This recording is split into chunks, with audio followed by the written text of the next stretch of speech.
Why most people follow the crowd, and why true individuality is so rare.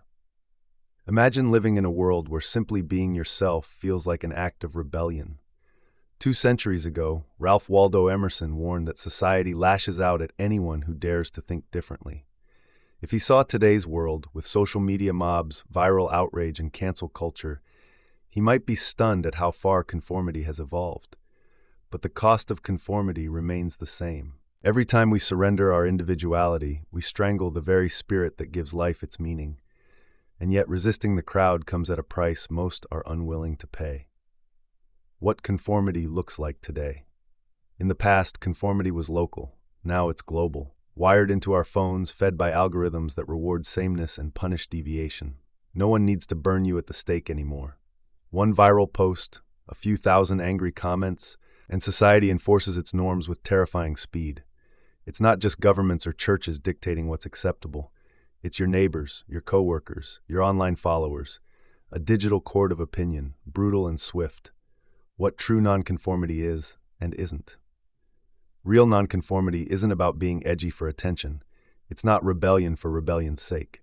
True nonconformity is internal, choosing your beliefs, your behaviors, and your values because they resonate with your soul, not because you're seeking approval or rejection. Ironically, many rebels are just as chained as traditional conformists. They're still defined by the crowd, just in reverse. True freedom is far rarer and far harder. Why we fear individuality. At the root of our craving for conformity lies something far deeper than peer pressure. Fear of death. Ernest Becker, in his Pulitzer-winning book, The Denial of Death, argued that we cannot face our mortality head-on without being crushed by terror. So we seek immortality through what he called hero projects, attaching ourselves to things that will outlive us. Careers, movements, nations, brands. Following the crowd promises a ready-made path to feeling important without facing the abyss. The two paths to heroism. Becker laid out two main ways people try to defeat death. Personal heroism, creating something unique, expressing your deepest talents, forging your own meaning. Cultural heroism, adopting the pre-approved roles and rituals of society to feel significant. Personal heroism is riskier. It demands creativity, courage, and often loneliness. Cultural heroism is safer, but it means living a script someone else wrote. Most choose the easy way. Why society crushes nonconformists.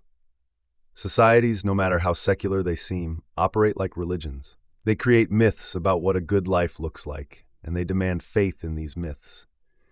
When someone refuses to play along, it threatens the entire illusion. It makes the faithful question their roles, their sacrifices, their very existence. So the crowd reacts like any threatened organism. It attacks, not because the nonconformist is wrong, but because he's dangerous. The easy road versus the hard road. Kierkegaard described two ways to live.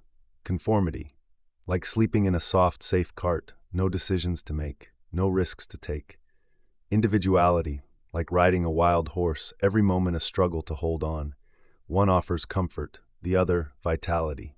Most people, understandably, choose the cart, but they pay with their soul. Why true individuality is so rare. Nietzsche observed that people are not just afraid of being different.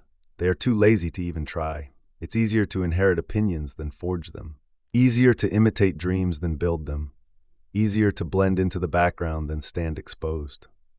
Society is full of half-lived lives, people who buried their uniqueness under layers of tradition, expectation, and fear. The cost of living for others. Virginia Woolf warned that once you surrender your individuality, you become hollow, a shell moved by outside forces. You start living not for yourself, but for the approval of strangers. Your dreams, your tastes, even your identity are no longer yours. This theft of the soul doesn't happen overnight. It creeps in, disguised as normal life. The rare power of nonconformity. Despite the crushing pressure to conform, some few refuse. They carve their own paths. They embrace their strange, messy, glorious individuality. They know the road is lonelier. They know the risks are higher. But they also know life only becomes real when it's lived authentically. As Emerson said, whoso would be a man must be a nonconformist. You will only pass through this world once. There will never be another version of you, not in a billion years, not across a billion galaxies. You can spend your life living for others, following scripts written by dead hands and clinging to borrowed meaning. Or you can step into the terrifying, electrifying freedom of being fully, unapologetically yourself. It won't be easy. It will be the hardest thing you ever do, but it will be yours. And that will be enough.